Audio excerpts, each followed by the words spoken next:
Go? Okay. So I'm Lacey. I'm one of the respiratory therapists here at St. Francis Medical Center. And we have been the ones that have been helping educate you throughout all of the northern and southern part of Denver. And so some of the NMPs that have been going up there felt like it might be good for you guys to see some of our devices and how we set them up and kind of just a process for a resource. You guys are doing a great job from what I've heard.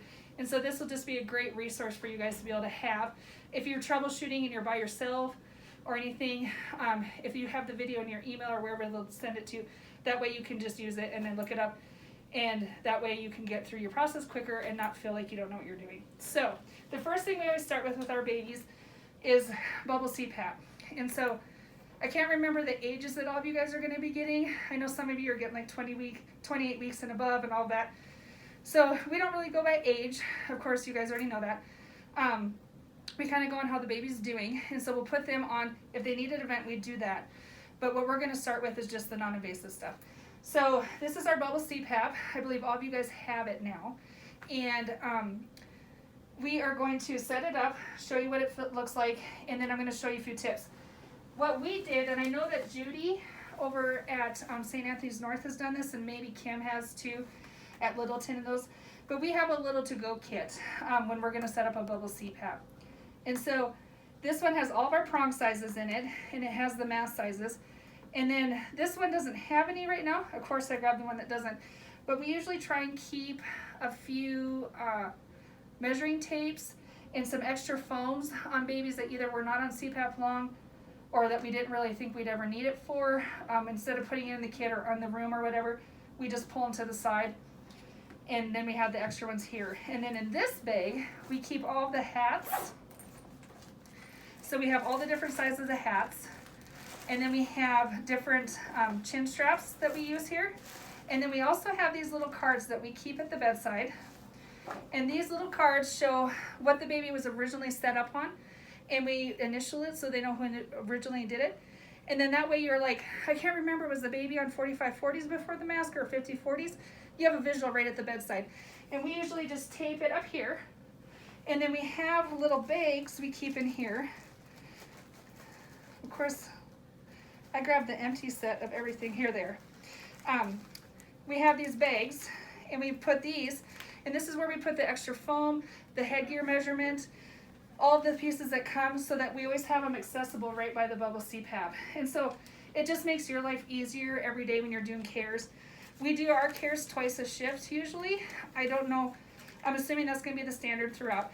And so this way you don't have to keep running back and forth to the storage room and doing all that. You have it just accessible and it makes your life easier. So when you get your bubble CPAP, of course you get your machine, you have to fill up the water on the bubble CPAP part, and you want to fill it to the line that's right here.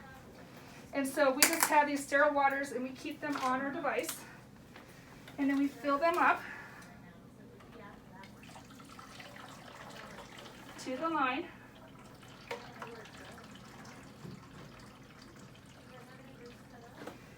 And then we will turn on the device to 8 liters.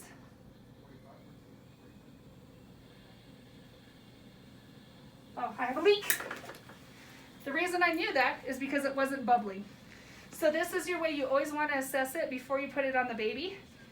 And now you can see that I'm bubbling. And so that is how you're supposed to initially start it and test for leaks. We always set ours up to start at 6, 5 or 6.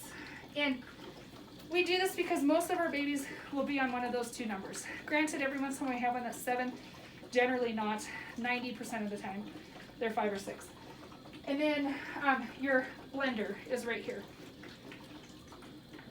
I don't know if you guys have these blenders on your devices with your bubble CPAPs or if you have a different blender or if you run it through the blender on the wall, but it's still the same blender. It's the Max Blend 2 that we use for our, see, it needs to be cal. So I'm gonna unlock it. I'm gonna push the cal button. I have it all the way to 21%, and I'm gonna let it cal.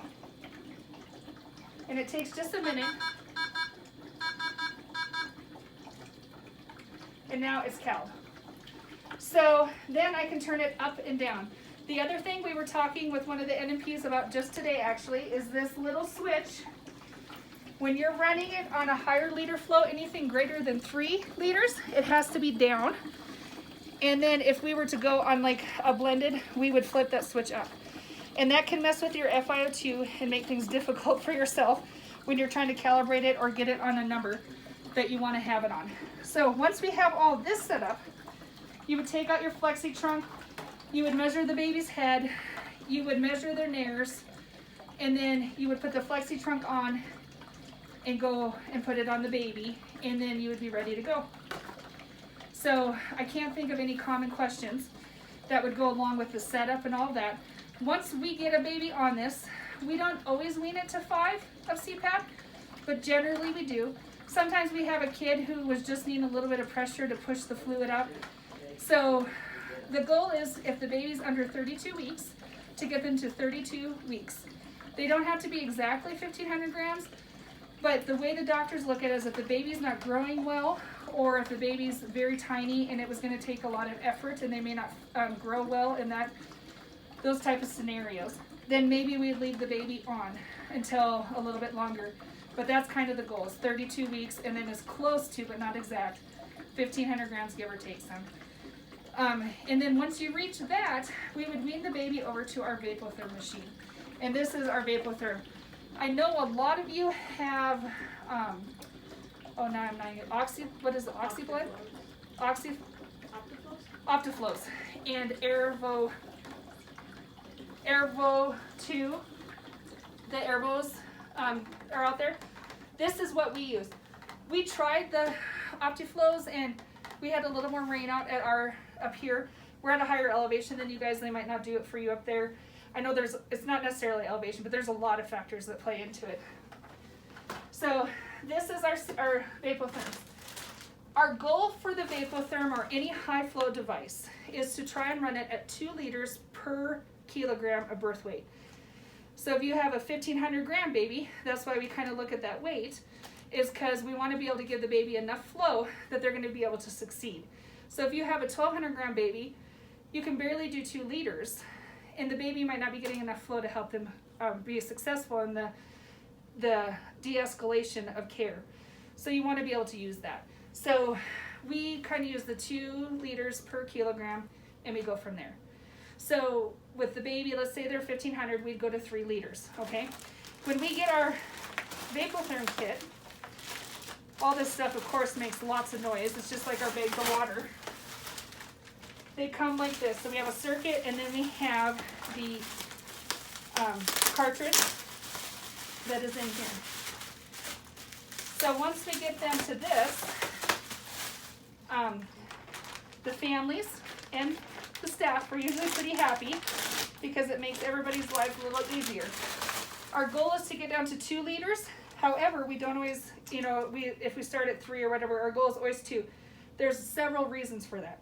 We can feed the baby at 2 liters, and that is the next step before we go to blended O2. So when we set up the Vapotherm, most of you, if you've done this, have set it up before, but we're just showing you real quick in case it's a new device for you, sorry. And then we would put the water on here and then put it here, and then we would run it. The big trick that we have found is you have to plug the air in before the oxygen sometimes. It doesn't happen all the time, but I've had a few devices lately, and we had talked to a rep, one of the RTs, and I guess if you're having that, unplug the machine, plug in the air first, then the oxygen, then plug it in, and you'll be more successful. Did you want me to turn it on, Susan? Sure. Okay. So give me, these are the loud bags of water. Okay.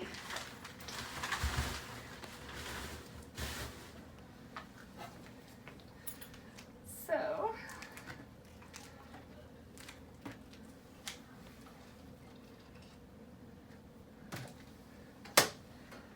and then, again, we'll do air first,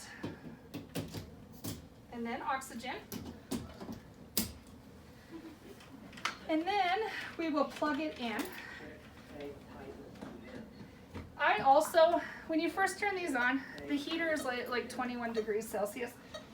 I like to wait till the higher 20s, so I'm not putting a ice cold cannula on a baby and like kind of shocking it, because they go from the heated humidified air of the bubble CPAP to this. I also, if I have a baby even on room air, because it shocks them and they kind of hold their breath a little bit when you're changing modalities, I will put them on a little bit higher FiO2, not a high one, but if they were on 21, I might go 23 to 25. And you just use your judgment with that. But I do it just to give them a little bit of a help when we're changing over. So I'd go to like 23, go up to 35. We run all of our Vapotherms on 35 for the babies. And then we said 1.5 kilos. So I do went off that. So I do 3 liters. And then I'd push start. You size your cannulas appropriately. We have everything from infant to intermediate infant to neonate to preemie. You just want to make sure you have a cannula that fits over half of the nair. Doesn't have to occlude it or even fit 70%, but you don't want it to have it too small either. You also want it to have it wide enough so that it's not pinching the septum inside the nose. You'd put this on and then you'd put it on the baby and then you'd be good to go. What we do with this now is we try and wean it down to 2 liters, like I said before. And then once we get it down to 2 liters, we try to be as close to 21%, not exactly 21%. You know, like 21 to 24% is kind of a good gauge. If a baby's having a ton of Brady's and DSATs, that would be an indicator that they're just not ready. If the baby's not eating well or growing well, that would be another indicator. And then also, if you're having to turn the FiO2 up for cares, so if you're having to go up to like 30% just for cares because the baby's not tolerating it, that might be another good indicator that they're just not going to pass blended O2. And you might want to reconsider coming off of the Vapotherm. But once we get down to 2 liters, and as close to 21% as we can, then we would go to blended. We do not, even though these machines go down to 1 liter, we do not go below 2 liters on these. There are several reasons for that. One of the main reasons, however, is that our medical director had found information that the Vapotherms do not deliver an accurate flow below the 2 liters. And so to get a more accurate flow and FiO2 measurement, we switch over to the blender at this point. We usually try to go to 1 liter instead of 1.5.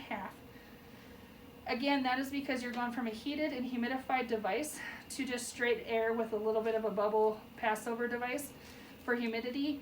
And the baby sometimes will get a dry nose and get bloody, and so it's not as successful, and then we have to go back to the Vapotherm. So we generally don't do 1.5.